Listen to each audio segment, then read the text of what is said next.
Le lait maternel, c'est de l'or. Quand tu allaites, tu vas avoir des super hormones qui vont te permettre le super sommeil. La diversification alimentaire, je pense qu'il faudrait changer le mot. C'est plutôt un éveil aux aliments. Ça, c'est vraiment un message du fond du cœur que je fais. C'est un cri de désespoir. Si on est en train de préparer son allaitement et qu'on nous dit dans des cours qu'il faut pratiquer l'allaitement à la demande, on prend ses affaires, on remercie le praticien et on part. Bienvenue dans ce nouvel épisode de podcast. Salut Charlotte. Hello Emma. Aujourd'hui, on va parler des plus grandes fausses croyances sur l'allaitement. Exactement. Alors, par quoi on commence? Pour commencer, ma première question, c'est selon toi, pourquoi en 2025, il y a encore autant de désinformation ou de fausses croyances par rapport à l'allaitement? Je pense que c'est comme tout dans la maternité, ça met du temps à avancer. Parce qu'on subit... Enfin, moi, la première chose qui me vient en tête par rapport à ta question, Charlotte, c'est les mouvements féministes qui ont fait des ravages. Mais vraiment des ravages. Moi-même, issue d'une lignée de femmes où c'était un peu la fierté, tu vois, de dire oui, on mettait des pantalons quand c'était interdit. Voilà, la libération de la femme, mai 68 et compagnie. Oui. Et en même temps, tous ces mouvements féministes qui, pour certains, ont été jusqu'à, malheureusement, dire que l'allaitement, c'était l'esclavagisme. C'est-à-dire, tu as un bébé qui est pendu à ton sein, ma pauvre, tu deviens l'esclave, le sacrifice. Et en fait, on entend même encore aujourd'hui dire qu'il n'y a pas d'instinct maternel. Dans certains de ces mouvements-là. Donc, il y a une base qui, évidemment, a été nécessaire, parce que je rappelle quand même, la femme n'avait même pas le droit d'avoir un compte bancaire. Hein. On revient de loin. Et c'était il n'y a pas si longtemps que ça. Quand tu penses qu'aujourd'hui, on est tous avec les téléphones portables et compagnie, ben, il n'y a encore pas longtemps, les femmes n'avaient pas le droit de porter des pantalons. Elles ne pouvaient pas avoir un compte bancaire, il fallait que ce soit au nom du mari. Bon, on va dire que sur certains aspects, heureusement qu'on a quand même eu des mouvements pour se réveiller. Mais malheureusement, ces mouvements ont quand même été très instrumentalisés et avec une grande ignorance sur le bénéfice pour la mère. On parle tout le temps du bénéfice pour le bébé, bien sûr qu'il y en a, mais il y a aussi un énorme bénéfice de récupération pour la mère sur tous les plans, y compris émotionnel. C'est pas juste une histoire de physique. Mais je pense que là, on en est encore là parce qu'on subit encore culturellement cette espèce de vision noir ou blanc de l'allaitement. C'est soit t'allaites pas, sans avoir remis au milieu du décor la base physiologique, la base mécanique de à quoi ça sert un allaitement pour tout le monde, c'est-à-dire la maman, le bébé, puis aussi le père, parce que lui aussi il a son bénéfice là-dedans et son rôle à jouer. Et il y a aussi un problème, c'est sur le programme d'études. Parce que j'entends encore aujourd'hui beaucoup, malheureusement, de professionnels qui donnent des conseils complètement à côté de la plaque au niveau physiologique. Et puis, il y en a d'autres qui sont mis à jour. Donc, Dieu merci, peu et rare. Moi, quand je me suis formée sur l'allaitement instinctif, c'est fou, hein. C'est pas logique de se former sur l'allaitement instinctif. Et pourtant, comme il n'y a plus de transmission, c'est-à-dire que nous, on a vraiment été coupés dans notre génération. C'est vrai. On n'a pas vu les femmes allaiter. Enfin, c'était devenu, limite, il fallait se cacher sous des draps. C'est encore le cas des fois maintenant. Hein. On voit des vidéos où des femmes sont sorties d'endroits parce qu'elles allaitent comme si c'était quelque chose d'obscène, en fait. C'est ça. Par contre, tu vois une nana à poil au milieu de l'autoroute avec une bière à la main sur une pancarte. Alors là, tout le monde s'extasie. Puis tout Instagram, on est les limites dans des trucs... Enfin, voilà. Non, alors ça, c'est hallucinant. Donc, effectivement, c'est un peu société schizophrène par rapport à ça. Puis nous, on n'a pas, dans notre culture, en tout cas, on va dire française, l'apologie de la femme, on ne la met pas sur un piédestal, alors qu'une femme qui allaite, c'est une déesse, c'est une femme qui déjà travaille à plein temps parce qu'elle allaite. En plus, on va lui dire, ah ben, toi, tu as de la chance, tu ne travailles pas. Tu vois, tu t'occupes Toi, tu fais rien. Ouais, toi, tu fais rien. Je rappelle qu'à la base, faut quand même le dire, il y a, je pense, tout ce méli-mélo de manque de connaissances, d'inversion des valeurs avec un féminisme qui a été instrumentalisé, plus les injonctions familiales, parce qu'il y a dans certaines familles des femmes qui subissent en permanence les injonctions ou de la mère, ou de la tante, ou de la grand-mère. Et évidemment, le fameux « Ah, mais mon corps, il n'est pas assez bien, il faut mettre des gadgets et des trucs ». Bon, ça, on en parlera. Oui. Mais en fait, je crois que c'est un peu sur tous les fronts. Et les femmes aujourd'hui qui arrivent à allaiter puis qui aiment ça, ça devient un combat au départ, mais surtout une grande preuve d'investissement personnel pour ça, parce qu'il faut vraiment, moi je l'ai vécu, les 3 allaitements étaient complètement différents. Mais c'est aussi un peu comme on dit sur d'autres sujets, mais si on n'a pas l'information aussi, on ne sait pas, parce qu'en fait on est un peu perdu dans cette marée d'informations de l'allaitement c'est bien, mais en fait peut-être le lait industriel c'est bien aussi, parce que comme on a dit, ces injonctions, en fait si tu n'allaites pas, tu as du temps. Mais on oublie toute la partie physiologique qu'il y a derrière aussi. Puis comme tu dis, la récupération pour la mère, personnellement, moi, quand j'entends parler d'allaitement, j'entends jamais parler de la récupération pour la mère, les bénéfices pour la mère et aussi les bénéfices pour le conjoint. À la rigueur, tu vas entendre... Oui, alors si tu allaites, tu vas perdre plus vite les kilos que tu as pris pendant la grossesse. Exactement, ça va s'arrêter là, sur l'aspect esthétique, et évidemment. on revient encore une fois toujours au poids. Au calibre, les tomates. Exactement. Ouais. J'aime bien dire ça parce que c'est vraiment ça, tu vois. C'est exactement ça, ouais. Mais oui, y a pas, on parle pas de ces bénéfices-là. Donc forcément, il y a des femmes qui allaitent en se disant, bon je vais allaiter jusqu'à 6 mois parce que l'OMS dit qu'il faut diversifier à 6 mois. Là aussi, il y a un gros malentendu par rapport à ça. Tu vois, c'est comme si dans la tête des gens, on allaite jusqu'à 6 mois parce que c'est ce qu'il y a de mieux pour le bébé, une fois de plus. C'est ce qu'il faut faire. Et puis après, donc on sacrifie. Puis après, à 6 mois, voilà, on va diversifier. Ou alors, tu entends même des professionnels. Alors là, au niveau des fausses croyances, je crois que c'est hallucinant. Tu en as qui vont dire, oui, mais votre bébé ne prend pas assez, alors on va le diversifier avant. Donc, on va partir du principe qu'on va plus prendre du poids en mangeant de la purée de brocoli qu'en buvant le lait de sa mère. Enfin, je crois qu'à un moment donné, il faut aussi un peu réfléchir. Oui. Si tu veux perdre du poids, tu prends des purées de légumes. Tu vois, c'est la base. Oui. Mais non, le lait de la mère, alors, ou il est trop riche, ou il n'est pas. Alors, il est trop riche. Alors, il ne faut pas donner trop, sinon votre bébé il va avoir du reflux. Moi, j'avais même un ostéo qui était génial pour manipuler les nourrissons. Alors là, c'était vraiment une pointure. Mais alors, par contre, au niveau des conseils sur l'allaitement, bien que je lui ai jamais demandé, il m'avait dit, ah non, mais... Parce que j'étais là avec tous les enfants, on avait fait tout le monde. Et il me dit, mais ça fait 2 heures que vous êtes là, vous avez donné 2 fois à téter à votre bébé. Je dis oui. Il me dit, mais vous savez, si vous lui donnez trop souvent à téter, ça va pas pour la digestion.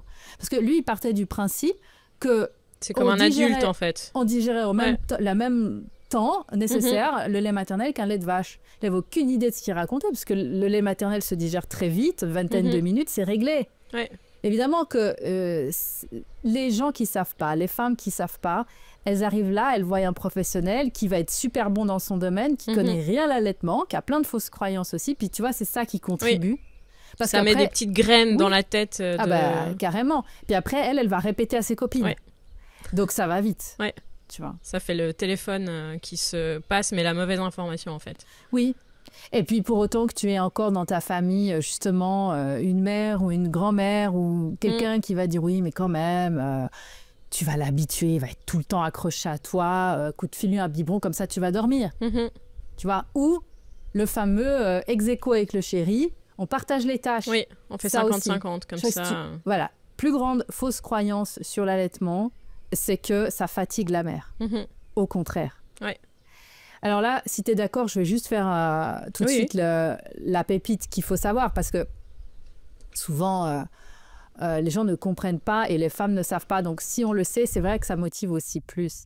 C'est que quand tu allaites, tu vas avoir des super hormones qui vont te permettre le super sommeil. Toi, tu le sais, évidemment, parce que tu l'as appris dans les cours. Mais bon, pour les personnes qui ne sont pas dans le mastermind, évidemment, c'est souvent une nébuleuse, cette histoire mais c'est quoi ce super sommeil dont on parle? Et moi, je l'ai vraiment vécu, surtout pour le dernier, parce que lui, il a été allaité exclusivement au sein depuis le départ. Enfin, jamais un tire-lait, jamais un truc, un bout de sein. Enfin, on reviendra sur ces choses-là. Et en fait, quand la mère allaite son bébé, elle va avoir un sommeil qui va être récupérateur beaucoup plus vite. C'est-à-dire qu'en gros, elle peut, en 20-30 minutes de sommeil, récupérer comme si elle avait dormi 4-5 heures. Voire plus. C'est pour ça que je me disais, mais comment ça se fait, quand j'ai eu Edison, comment ça se fait que je me sens aussi peu fatiguée alors que j'ai 3 enfants, que je l'allaite exclusivement, qu'en plus, évidemment, j'ai vite repris mon activité puisque j'ai fait mon mois d'or et puis après, moi je suis comme ça, je suis une hyper active sur ce côté-là, mais je pétais le feu. Mais évidemment, j'avais les rythmes calés sur cette nouvelle physiologie de l'allaitement. Et donc ça te permet de récupérer. Et l'homme, lui, forcément, il va récupérer différemment parce que moi, je conseille toujours à l'homme de se reposer la nuit parce que c'est la nuit que la femme va avoir vraiment une grosse production de lait, que les tétés sont bien plus fournis et tôt le matin. Et du coup, on change sa façon de considérer le sommeil. C'est plus 8 heures la nuit, mais c'est calé sur 24 heures. Donc effectivement, la femme s'adapte à son nouveau cycle. Et une des plus grandes fausses croyances pour moi, c'est de vouloir garder son organisation de sommeil comme on le fait en temps normal, dans la même chambre avec son chéri, les deux dans le lit, puis le nouveau-né dans le cododo à côté. Moi, je dis toujours, si tu vas acheter un cododo, c'est pour mettre ton chéri, c'est pas pour mettre ton bébé. Grand cododo. Il y avait une future maman dans un atelier l'autre jour qui me dit Emma, on va acheter un cododo, qu'est-ce que tu me conseilles? Elle s'attendait à ce que je lui donne un conseil de marque et je lui dis je te conseille de mettre ton chéri dedans. Mais en fait, les hommes sont ravis. En réalité, Charlotte, il n'y a personne qui vient se plaindre parce qu'on pourrait dire quand même, alors, du coup, ils ne dorment plus dans le même lit. Ça aussi, hein, ce trip sur le lit conjugal, c'est tellement has-been, il faut arrêter, tu vois. La femme en postpartum, pour allaiter, se reposer et être vraiment dans tout ce qu'il y a de plus sain, récupérateur et boostant pour elle, c'est avec son bébé. Non, elle ne va pas l'étouffer. Ce n'est pas un danger pour son bébé, qu'on se le redise encore une fois, parce que oui, il y a un instinct, en fait. Ça aussi, en fait. Si la mère allaite exclusivement au sein, est en bonne santé, prend pas des médicaments, évidemment, ne picole pas, ne fume pas, enfin, c'est juste de base. Hein. Quand on est dans la physiologie, elle est équipée, elle est outillée pour sauver, vérifier, protéger son bébé. La nuit, elle va pas l'écraser. Je suis désolée, quand tu vois une femelle mammifère avec ses bébés, elle les fout pas dans un cododo, tu vois. Enfin, ça n'existe pas. Pardon. Oui, non mais c'est logique. Mais oui, c'est tellement logique. Oui, on est des mammifères, ouais, mais jusqu'à dans un cododo exactement. De chez Kiko. Bon, jusqu'à ce qu'on doive acheter du matériel. Après là, on n'est plus des mammifères. Je crois qu'on a un épisode qui va venir sur le matériel inutile, non? Exactement. Comment faire des économies. Exact. Et on va en faire beaucoup. Sur vraiment je dirais pas des cas pratiques, mais vraiment des questions de fausses croyances qu'on entend. Par exemple, une des fausses croyances qu'on entend, c'est les petits seins produisent moins de lait. Ah oui. Est-ce que tu peux nous en dire un peu plus? Est-ce que du coup c'est vrai? Bah non. Tu n'as pas de lien entre la taille des seins et la production de lait. En fait, ce qu'il faut comprendre aussi, c'est que la glande mammaire va s'adapter. Le seul cas de figure où il peut y avoir un problème au niveau de la production de lait, ce sont les femmes qui ont fait des réductions mammaires, chez qui, dans la plupart du temps, les canaux lactifères ont été abîmés, coupés pendant l'intervention. Parce que une réduction mammaire, ça c'est connu, ça peut créer ça. Maintenant, à l'inverse, une femme qui aurait fait une augmentation mammaire, il n'y a pas de problème. Ou qui a une petite poitrine, il n'y a pas de problème en fait.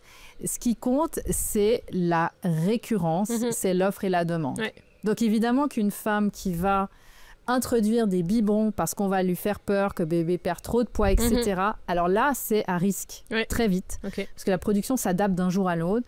Donc, au début d'un allaitement, dans les 4 à 6 premières semaines, on ne fait pas ce genre de choses-là parce qu'on peut mettre en péril la production de lait, bien qu'on puisse la rebooster, bien évidemment.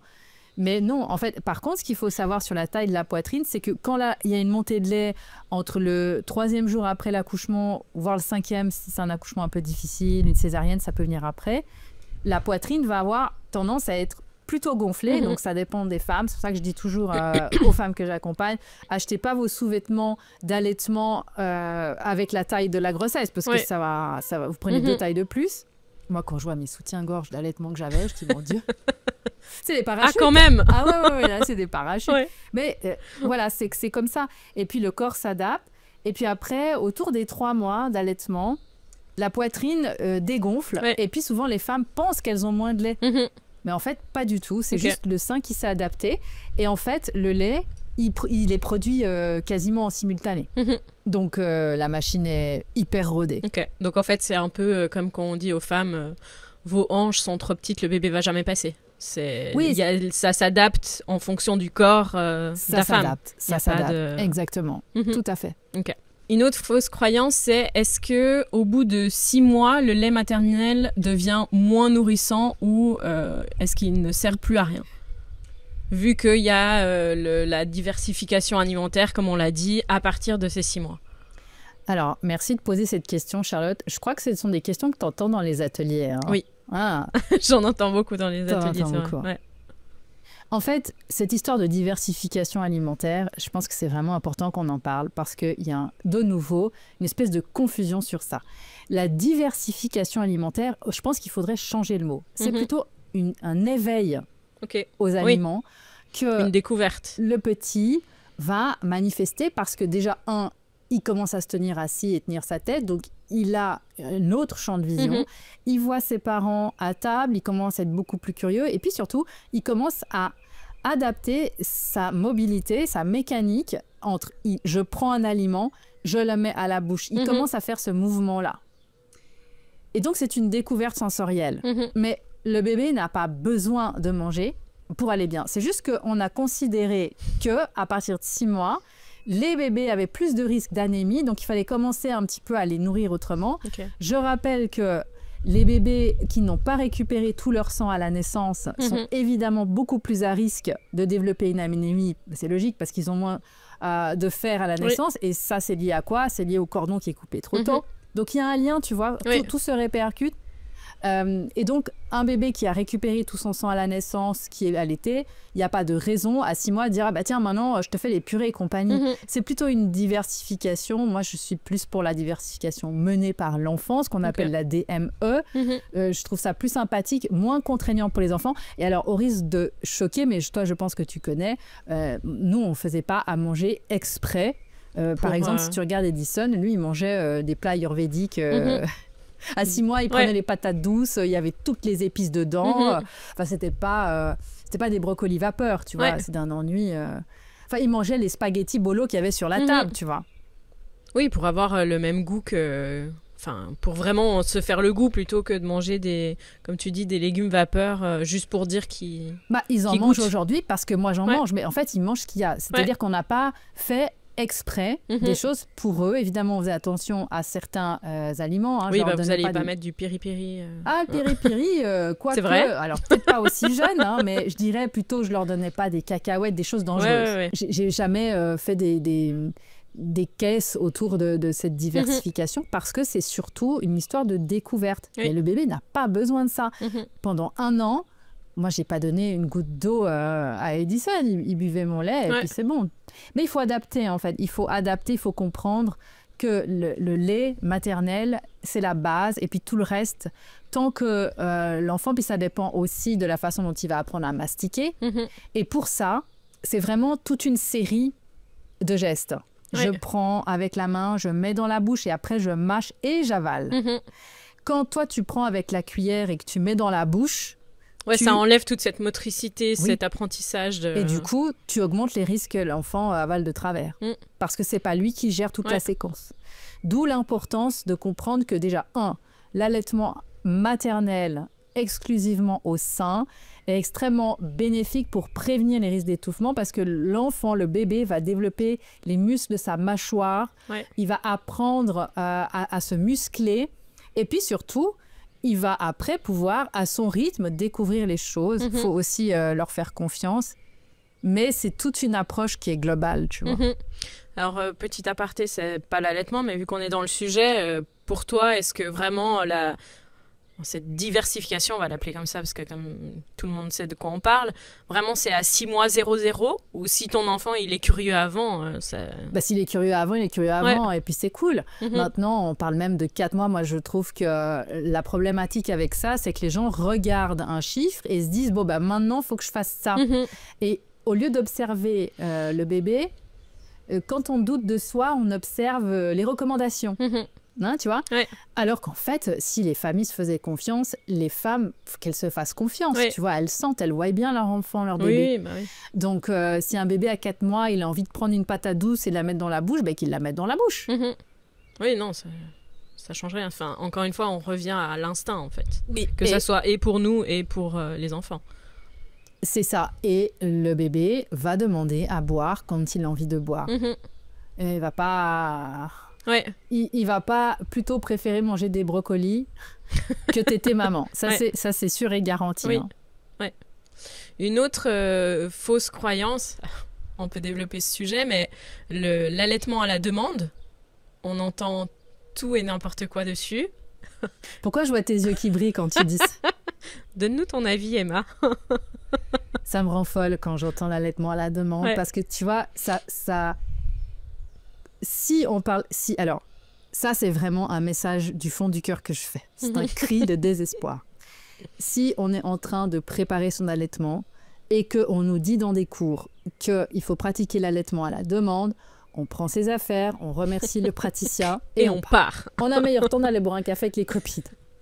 Sûrement, ça fait le meilleur effet. Parce que l'allaitement à la demande, ça veut dire que c'est l'allaitement à la demande du bébé. Hein, c'est pas... Bon.